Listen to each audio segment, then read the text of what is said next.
for a long time, guys could, it's like we went to the pub and it was grr, it was let's arm wrestle, and we weren't having those discussions, but at the same time, they were still a challenge for a lot of guys. It was how do I stay level while managing my job?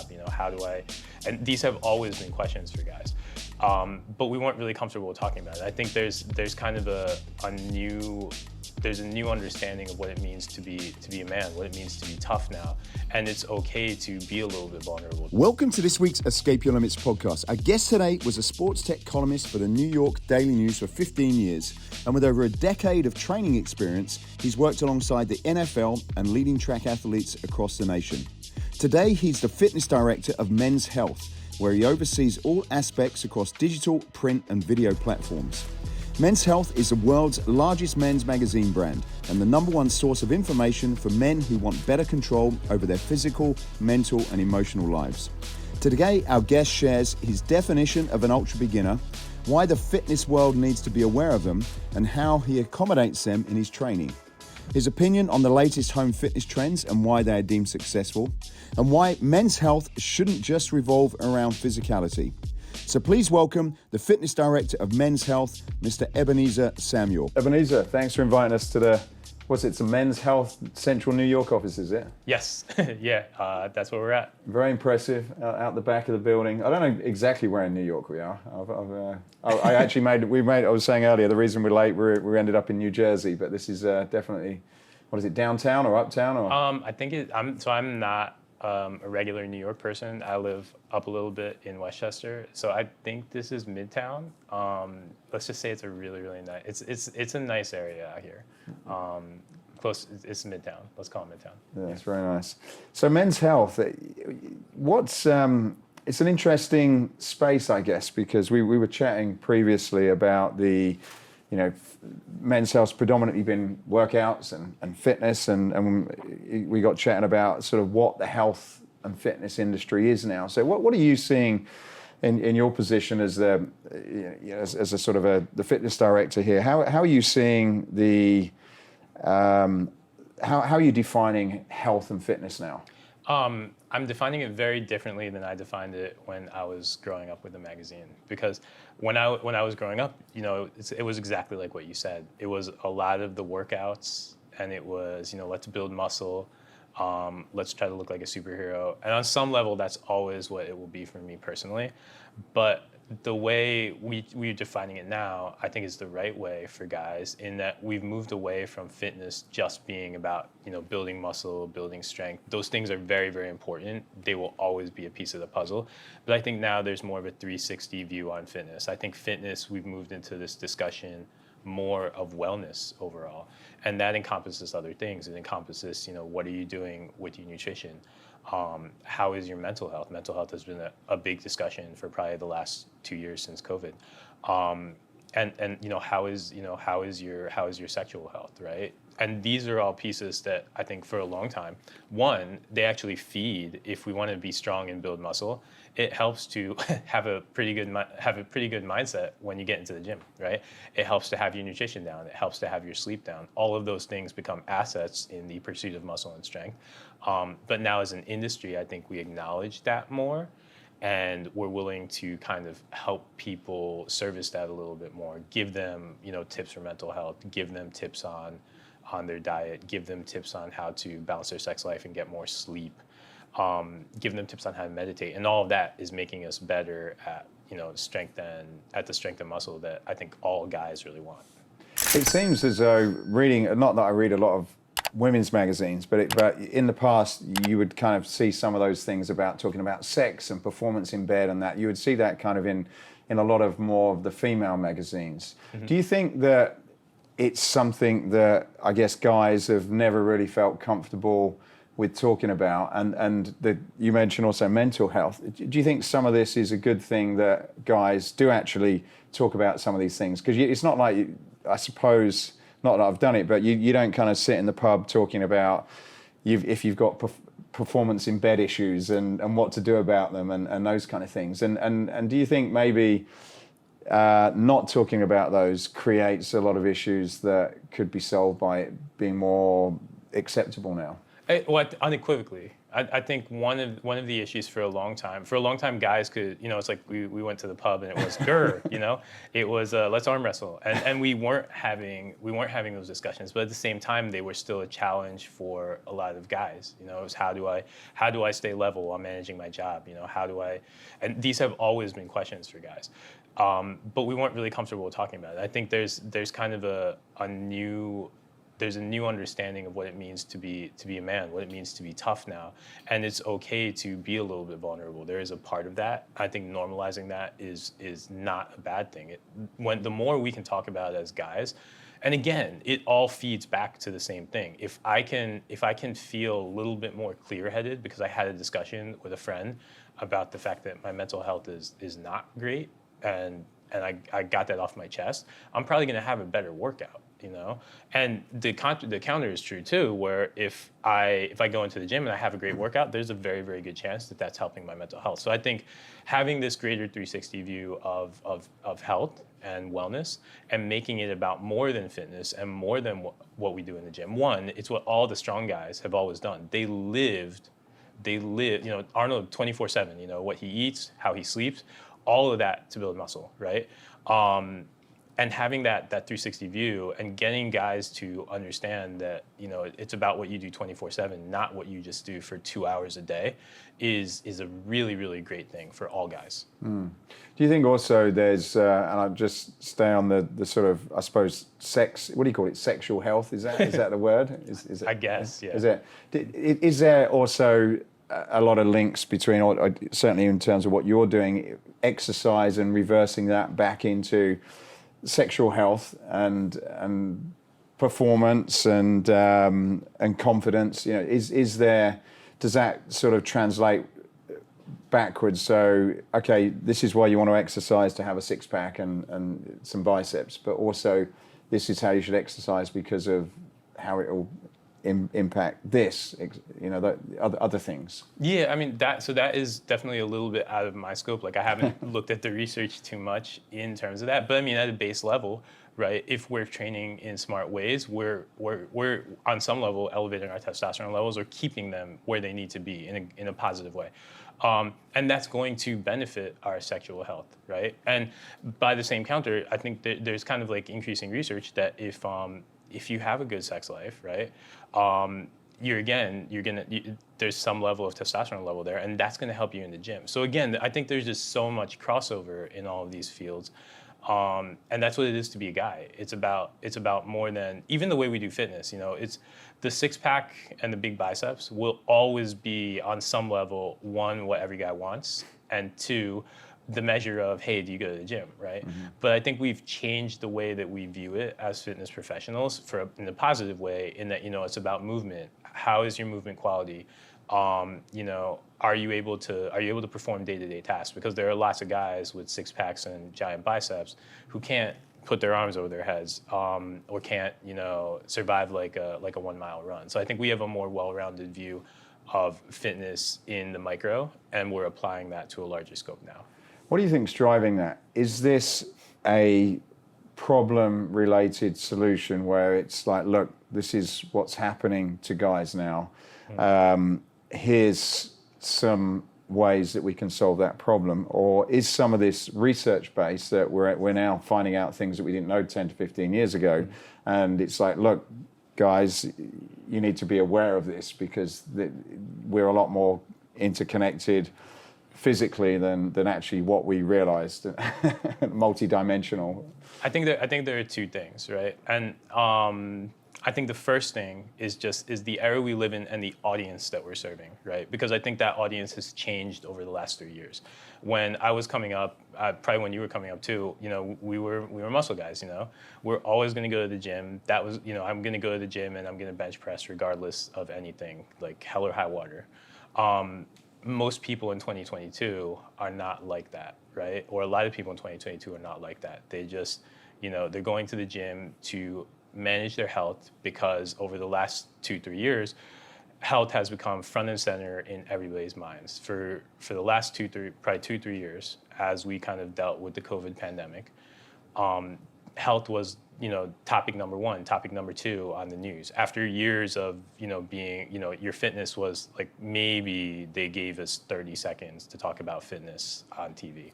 But now it's become this paramount thing. It's in the newspapers. COVID made everybody think about their health. So I think as we've come out of the pandemic, we, as a fitness industry, have gained another audience. I like to call that audience the ultra-beginner. It's a person who doesn't necessarily want to, they're not really interested in the muscle. A six-pack is great, but it's kind of like they don't really want to do that. But they want to make sure if COVID-27 comes along in 10 years, their lungs can take it, their body can take it, and they're not one of those people who is in deep trouble in their health, right? And that person is somebody who we need to, as a fitness audience, speak to. And we can't speak to that audience by saying, hey, here's the best workout to get your max reps on bench press, or hey, here's how to get your 500-pound deadlift, because that person doesn't care about that, right? And so what we've done, it is, that person is also, you and I are going to go to the gym regardless, right? But this kind of ultra beginner is a person who really, really needs the fitness industry to kind of reach out to them and give them tools to manage their health. Because, if there is a COVID-27, I want that person to be as ready as me to kind of, take it on. And I just want people to be ready. And I think I think speaking to that audience, it makes sense to not just make it about the six pack, not just make it about big biceps, not just make it about looking like a superhero, but make it about all these things that are more manageable than, hey, you need to hit the gym for 3 hours. Nobody except you and me wants to, maybe Austin from Flexit wants to do it too. But most people don't want to do that. But if we can make it manageable and bite-sized and make it fit in with their life, say you get a half hour in the gym, get your sleep, do a little better with your eating. Suddenly we've, think about your mental health a little bit. Suddenly we've made fitness more manageable and we've helped people be better. And I think that's what's really important for the industry. So I think that's another big thing that's going on here. Introducing the next big thing in functional training, the Escape Barrow, a revolutionary training tool that combines a loaded farmer's carry with a sled push to develop hip, grip, and core strength. Developed in partnership with Pete Holman, inventor of the TRX Rip Trainer and Nautilus Glute Drive, the Escape Barrow can be rolled, pushed, dragged and carried. The Escape Barrow packs a punch with an impressive load capacity of 440 pounds, and with a two-stage galvanized paint covering process, it's also ideal for outdoor use. So head over to escapefitness.com/barrow. That's escapefitness.com/barrow to find out more. Enjoy the rest of this episode. I wasn't aware of these ultra beginners. How did you guys identify that there was this group called ultra beginners? Was that just going out and talking to people, or is this a real thing that I guess you guys, as probably the leading fitness publication in the world, are now obviously communicating to? So how did that come about? I think I can kind of speak a little personally on that. I think for me, it's been kind of just watching and interacting with people in fitness settings, right? So I personally wound up training, I train a handful of athletes, right? But then coming out of the pandemic, I had, older guys coming to me, asking me to, and who wanted to pay for personal training, asking for very different things, right? A guy was like, I want to lose 20 pounds, I think Men's Health too has also had a really good handle on the fact that, yes, there are really, really hardcore people, but the reality is most guys just want to lose 20 pounds, right? So I think to some level, Men's Health has always understood that audience, and just as we've come out of it, as we've come out of the pandemic, as an industry, we've just kind of, if we listen to the questions that people are asking, like I'll have, when I do an Instagram post on a workout, I'll have 3 trainers, who are CSCS asking me, what about the pauses or time under tension or something technical, right? But I'm gonna have 8 other people asking me, hey, my knees hurt, can I do this? Simple questions, right? And so that, I think, is very revealing in terms of what people really need and what the general population really needs.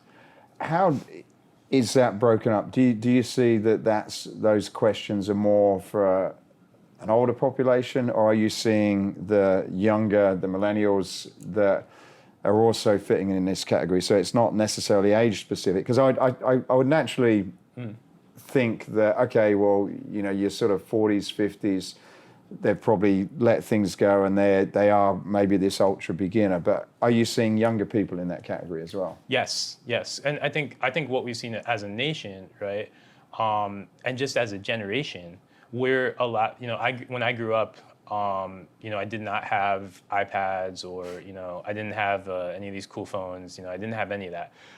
So I remember like I would finish my homework.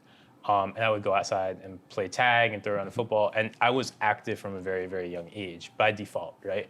And that's shifted a little bit, because now we have young children who grow up on, you know, iPad games and iPhone games, you know, and the Xbox. And there's a lot more kind of sedentary built into our life. So you have younger people who maybe, you know, who haven't been exposed to a lot of the physicality that we had earlier. So I think that ultra beginner, yes, it's going to be the older guy who, you know, 20, 30 years ago, he was like the high school quarterback and he was a superstar, and, you know, he fell off and now he's trying to get back into it. But it is also going to be, you know, more 17-year-olds, 18-year-olds, 19-year-olds than we may think, who are trying to figure out how to get started, who maybe do. One of the interesting things with social media fitness is there's a lot of guys doing really crazy, really cool stuff. And I think that younger generation sees that, wants to do that. They're never going to get to the level where they lay out 17 backflips in a row and land on their head and you know, do a handstand. But they kind of aspire to that, and they don't know where to get started. And they don't have that background where, you know, I was standing on my head as like a 9-year-old on a dare from a friend because we had nothing better to do, right? They didn't have that experience, so they need a little bit more to get started. So they need a little bit more attention from us as fitness professionals to get started. And you would say then their goal is really just, it's not a visual goal, although it's more of a health-related goal, would you say, maybe accelerated by people's concerns over what could happen of the pandemic? Yeah, because we had a lot of, you know, as a nation, I think we had a lot of that discussion. What is this doing to your lungs? You know, I remember there was a very brief time where people were talking about obesity rates and COVID. I think on some level, aesthetic goals will always exist, right? There's nothing, I mean, there are a few things cooler than, you know, in terms of your fitness, proving your fitness, than having a six-pack, right? And so on some level, those aesthetic goals will always be there.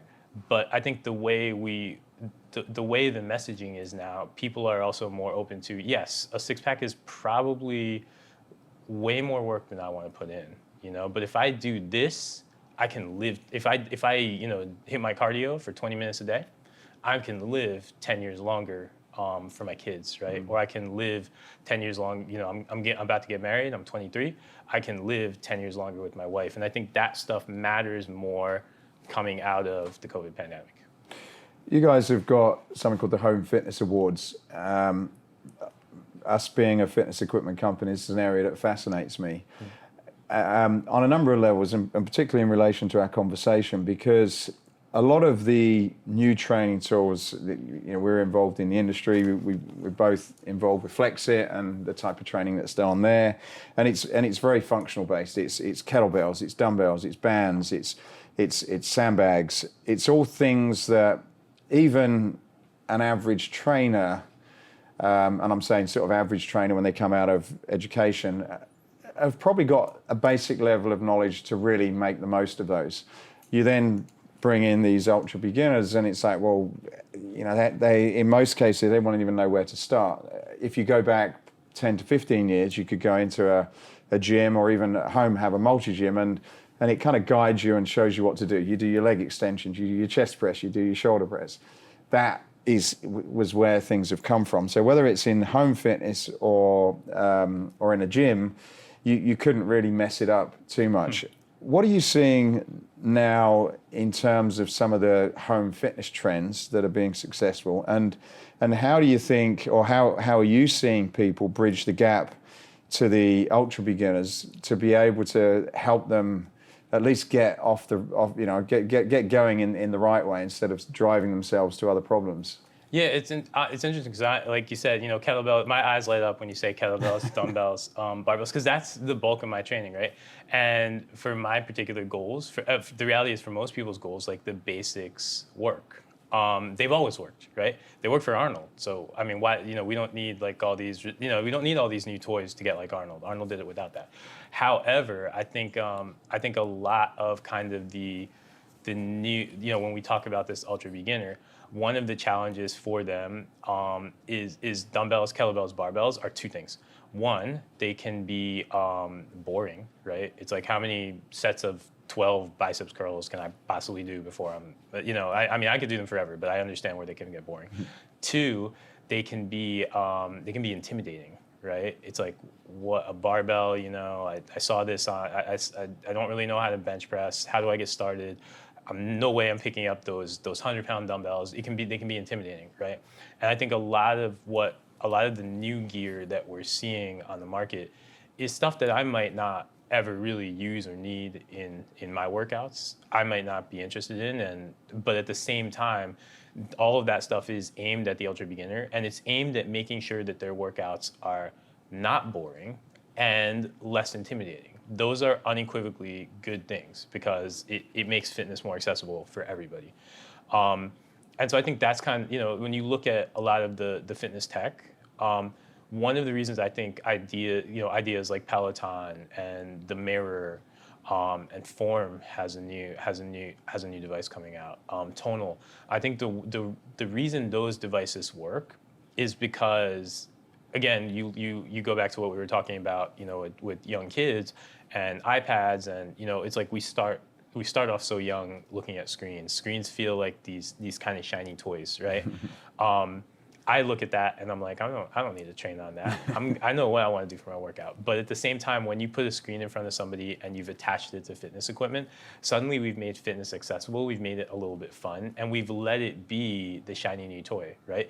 Everybody, every single year, like, how many people will run out and buy a brand new iPhone every single year, right? Yeah.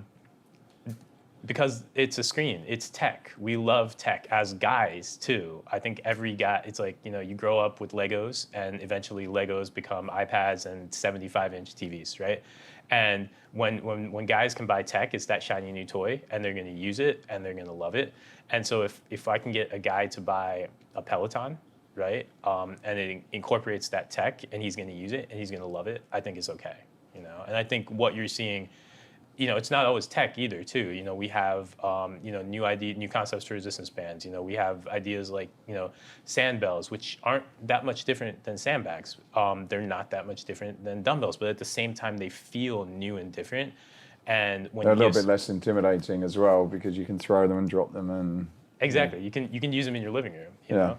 And when we create those different options for people, it's like the average, the ultra beginner, 3 months into their fitness journey, they may decide they want to go the road that you and I go and go to the gym and go crush 225 on the bench press.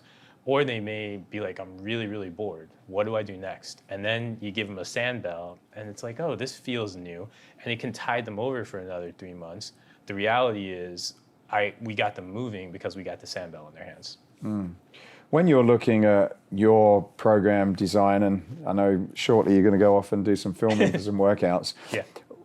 What are you thinking about when you're thinking that this ultra beginner is going to be doing some workouts? What are some of the key things that you take into consideration? You use the word fun, but some of the things that you're consciously aware of, and how do you build that into workouts? Okay, so first of all, that is a whole different podcast, because we could talk for hours upon hours and geek out over the art of programming, because I think it's truly special.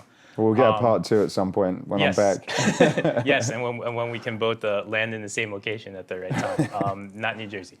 But yeah, I mean, I think in very broad strokes, it's challenging. The things I try to think about, and I think about this when I work with clients virtually on Flexit as well. which is that's a really cool platform because it exposes me to different audiences. And again, shiny new tech, right? I've got somebody on the screen. But I think what I think about is my clients' perception of fitness. Like I start there, okay? And so many people, the meat and potatoes doing the same workouts every single time, repetition of the basics is what builds size and muscle and strength. And you and I know that because we came up in it, we appreciate it, and we're willing to put in those reps, right? But we live in a really, really unique age where so many people their introduction to fitness, they kind of struggled through COVID, right? Realized the need to get healthy. They were hit over the head repeatedly with the idea that health and wellness is important. And they decided to try it out. And then they probably went to, Instagram or TikTok, right? And they saw all of these wild workouts, okay? And they're all different all the time. And none of them are about the basics, right? And so on some level, so many ultra beginners think, the secret to work, and this is also like Orange Theory, F45, this is how it's done today.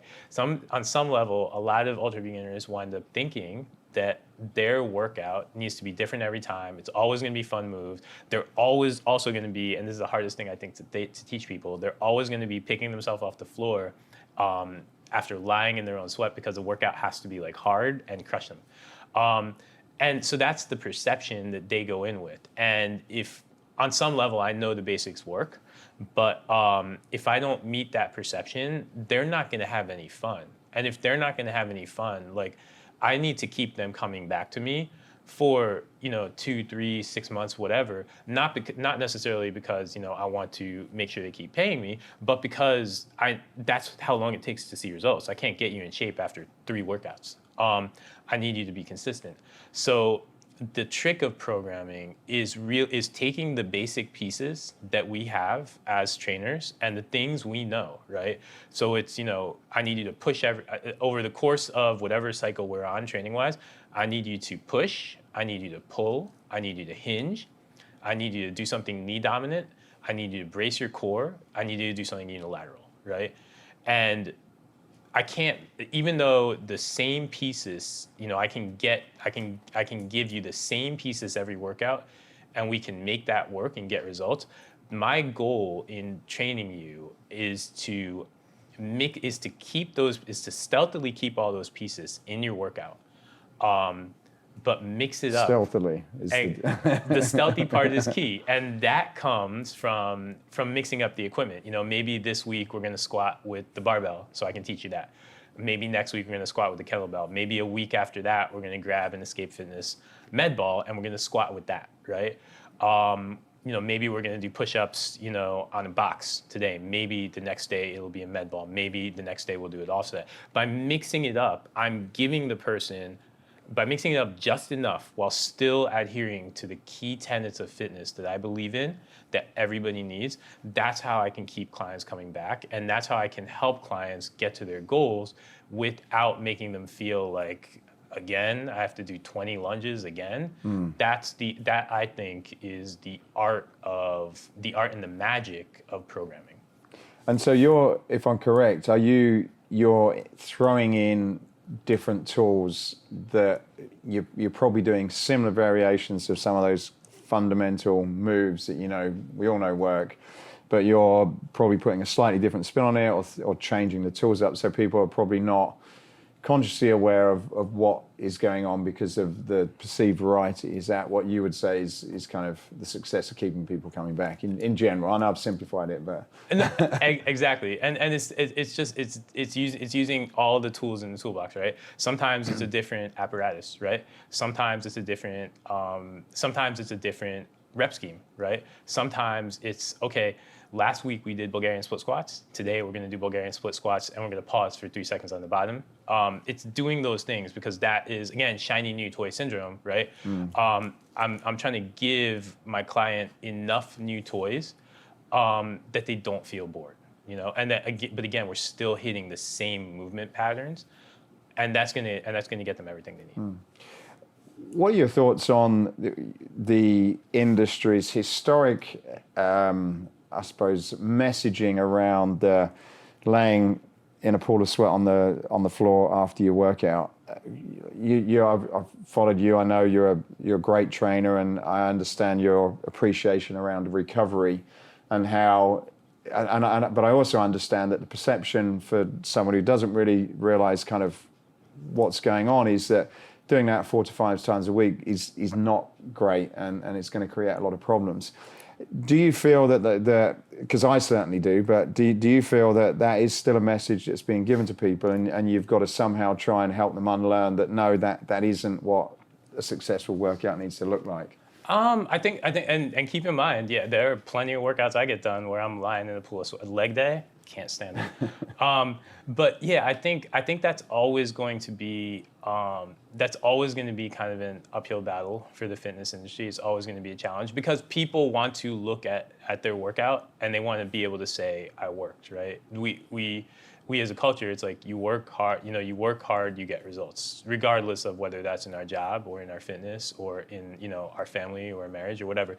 If you work hard, you get results.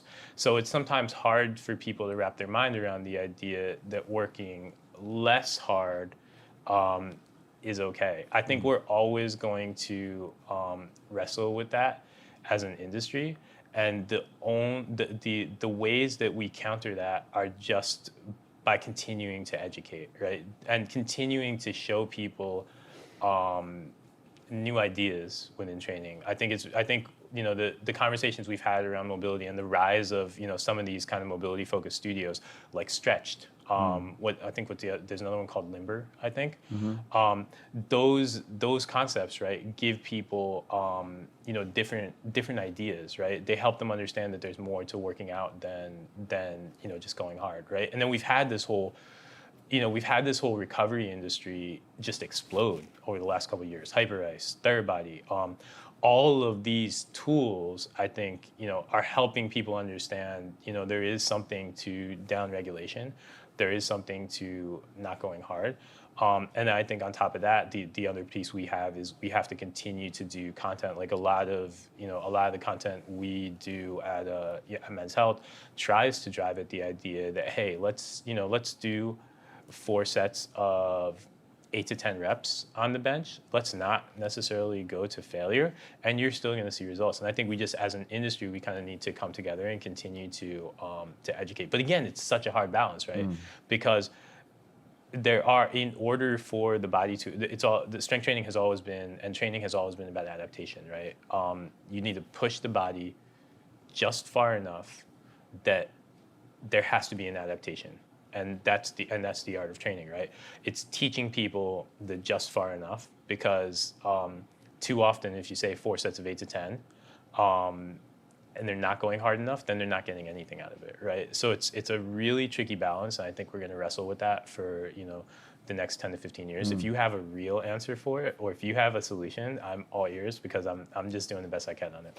Yeah, I think I think what I've seen with the HIIT trend, and that's a very broad word, but it's gone from the muscle training where you obviously need to push yourself, but you're doing strength training, and now I've tried a bunch of different concepts as well, and I've been training for a long time, but some of these HIIT concepts, you do feel that, particularly if you're encouraged to do them more than sort of 2 or 3 times a week, which kind of you are if you're part of some of them, is that you're just absolutely burnt out. And I could imagine, obviously, having experience of working out for a long time, you know how to adapt and change, and it's not that that's what working out is. It's just I need to kind of back off on the cardio or whatever. But I suppose somebody who doesn't understand that just thinks, well, look, I'm probably not able to do this, and maybe fitness isn't for me, and it could end up probably pushing people away. I think that's where the tech industry can help and has helped a little bit. Well, I think two parts of the world are helping a little bit in that. One is the tech industry. I have like a Whoop, right? And having those tools, being able to see that, hey, I went hard yesterday, and so now my resting pulse is all the way up to 65 today. Maybe I should take a break. Having those tools, we don't always have to listen to them, but by rechecking, by constantly looking at my data, I'm going to gradually grow. Even, and I think that the ultra beginner, the average person, can also gradually grow and start to understand I feel burned out today, and my resting pulse is also really high. So there's something going on here. Maybe I should take a day off. So I think there's that piece that's gonna eventually help. And then there's also, I believe that a lot of the trends and a lot of the best practices in fitness trickle down from, it starts in performance training, right? What athletes are doing is like the latest, greatest science, and it starts there and it eventually trickles down to average people, right? Just because that's how practitioners learn it, and that's how we decide to focus on big toe strength because on big toe strength with our sprints. Big toe strength is like a big thing for sprinters because okay, I've learned something. Last point of contact, right? The last thing you can drive off of on every stride is your big toe, right? So there was a period about 2 years ago where I heard a lot about that. Where I had a player ask me, he was like, I want abs and I want really good big toe strength so I have a faster 40. I was like, that's really specific, man. Yeah. But those ideas trickle down to the average person, right? So we look at what athletes are doing, what's the great conversation among NBA players and NFL players now? And NFL players for the last probably 10 years have been wearing their heart rate monitors, and they've had their load checked, right? That way they're not going too hard. So it's been about recovery. In the NBA, all about sleep, right? So having those pieces, right? Having those pieces and seeing what athletes are doing on some level is going to trickle back to the normal person. So as we wrap up, before you run off and do a bunch of workouts, what are some of the things that you're seeing that probably are relatively new, whether it's on an equipment perspective and on a programming perspective? Big toe strength is certainly a new one that I'm going to keep an eye out. But what things are you starting to see that are worth us keeping an eye on if we're in the industry that are probably not out there yet, but could be your picks for maybe in the next couple of years are going to be a lot more in mainstream? It's a hard question. Future of fitness is always hard. It's interesting. I think the one of the greatest trends I'm seeing is the return to the gym, right? And I think it's also a pendulum too. The conversation we have in fitness is all about it's functional fitness, then it's isolation, right? Machines are bad, machines are good, right?